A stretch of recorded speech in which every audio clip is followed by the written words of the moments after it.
Howdy! Our next set of videos are going to be on legal concepts and terminology. Now, the challenge for online is that sometimes I use terms and I forget that you may not know what those terms mean because they're part of my everyday vocabulary. So, of course, if you have any questions, please stop and send me an email and copy the TA and tell them what your confusion is. Don't wait until further in the semester. So I'm going to start with the learning objectives as soon as this computer decides to advance to the next slide. And you can read these here. If you are not from the United States, sometimes our system of courts and laws is very confusing, so I've got some maps on this that we will continue to refer back to throughout the semester. But basically, I want you to start understanding these and understand the difference between legal definitions and technical. I want you to use this to think about current computer security legal trends. There's not that much in this lecture on this other than some discussion, but what we're doing is we're setting the basis for our analysis framework. Then there's this whole thing about our unique aspects of American law, the fact we have state laws and federal laws, then that we have appellate districts at both state and federal levels, that we have something called double jeopardy in criminal cases, which means if a person is found not guilty, now listen, I'm not saying innocent, I'm saying not guilty. The two terms are not synonymous in legal terms. If a person is found not guilty of a crime, that person cannot be retried for that crime, regardless. And that's very unique to the American system. And then the limits on what we call de novo review, looking at everything from the beginning. So we're going to talk about this. And so here's the deal. I've been a software engineer for much longer than I have been a lawyer. And this is my observations. Technology is disruptive. You know, we have new technologies that throw out or replace the old. It's about solving problems. If I said to you, I'm going to give you a computer science algorithm, and you have to argue two different ways, whether it's can only be done in exponential time or can be done in polynomial time, and you have to give me arguments for both. You would think that's, well, what is she talking about? Because the algorithm can mathematically be proven to be one or the other, polynomial time or can't be done in polynomial time. This isn't the way the law works. The law works is we have to argue all possible sides. And in fact, a good attorney will be able to argue both for and against his client, just who's paying him, okay? And there's an old adage in law that says if you don't have time to prepare your case, prepare your opposing counsel's case. Prepare the case against your client to prepare you for your client. So first of all, law doesn't accept that there's just one answer. And that's just hard for people to understand. In the United States, we have had case after case after case with the Supreme Court of the United States, the ultimate law of the land, has created law and then reversed itself.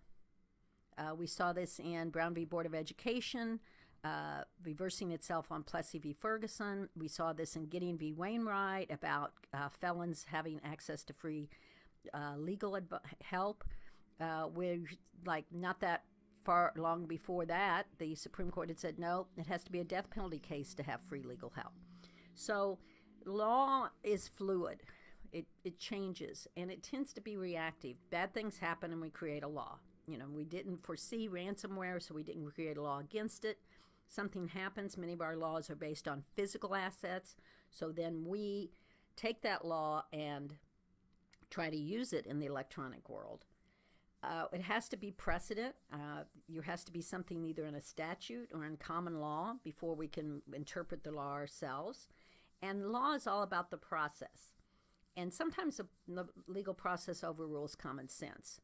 For instance, if you are ever sued in a case and you look at when you're properly served by a process server and you look at this case and you're saying, I'm being sued for something, this doesn't even make sense, I'm obviously innocent, but that person does not respond to the court according to the process, there can be a default judgment and that person can be held liable and have to make payment even though that person had nothing to do with the case.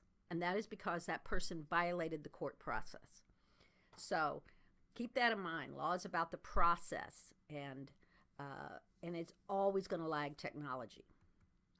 So the first term that we have to learn about is jurisdiction. So let me use this example. I walk out later today and my car is stolen. And I think, okay, what time did I get here? Let's say I got here 8 hours before I discover my car is stolen. So if somebody stole it a minute after I left it, physically that car could only be transported 8 hours. And it was stolen in Texas. And if they catch the car thief, that person will come under the jurisdiction of Texas, because Texas has jurisdiction to regulate within its state boundaries, and it has an applicable law. Now, I'm just making these numbers up, but let's say I find out that car thief can only get 10 years. And I say, wait a minute, under Louisiana law, that person could get 20 years. I want this person tried under Louisiana law. There would be no issue. The crime occurred in Texas. Even if the car is recovered in another state, typically it's where the crime took place. Well, here's the problem where that falls down in the electronic world. I get my identity stolen. Okay, I'm in Texas, so Texas law prevails, and perhaps U.S. law, but the money is taken by someone in another country, and that jurisdiction. But what if the hackers used intermediaries in countries between where the money was stolen and where it was taken in the attack? And you can have states then with multiple jurisdiction. Now, don't confuse jurisdiction with extradition. Extradition means the right to get someone from another country to bring them into your jurisdiction to have them answer for crimes. So there are many countries that don't have extradition treaties with the United States, and they will not extradite. Well, we still have jurisdiction for the crime. We can't get our hands on the criminals. So don't confuse the two. Jurisdiction is about power, the power of the court or the city or the county or the agency or whatever to regulate under their law.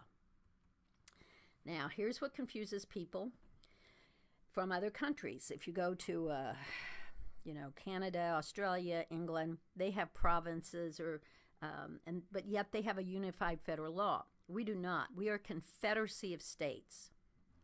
So each state regulates and has jurisdiction among its geographical boundaries. So there are cases where something is a law in one state and in another state, is illegal in one state as a misdemeanor, could be illegal in another state as a felony. Misdemeanors up to 1 year in jail, felony is greater than 1 year in prison. And in another state, there's no such crime. Our Constitution reserves the power of the states to have jurisdiction on lots of issues. If it's not interstate, that is between states, the federal government cannot regulate it. So they can regulate interstate commerce, they can regulate between states, but if something happens within a state, our Constitution is set up to do what we call, and is sometimes used in a pejorative sense, states' rights, that the state has the jurisdiction to regulate within its boundaries without interference of the federal courts. Now, what complicates this is that your lowest level at state or federal are your district courts, your fact-finding courts, before a judge or a jury. We have constitutional right to have a jury. We can waive that right and ask for our case be held before a judge. That's the lowest level. That's a fact-finding level. The second level are the appellate levels. And each state has appellate districts, just like the federal courts, which I'll show you in the next map. So, for instance, in Texas, we have 14 appellate districts. Houston has 2. Houston got so big, they split it to the 1st and the 14th. Now, the lowest courts are your district courts. Those are your fact-finding courts. The only way you go for appellate review, mid-level review, is if there is a mistake in law. They don't go back and re-examine the facts. As I said, they don't do de novo. The appellate courts can only see if there's a mistake in law. The facts have been adjudicated by a jury or a judge. The facts are assumed, that part off limits. So a mistake in law would be the jury was not given proper instructions by the judge, the judge dismissed evidence that would have helped the convicted or one party.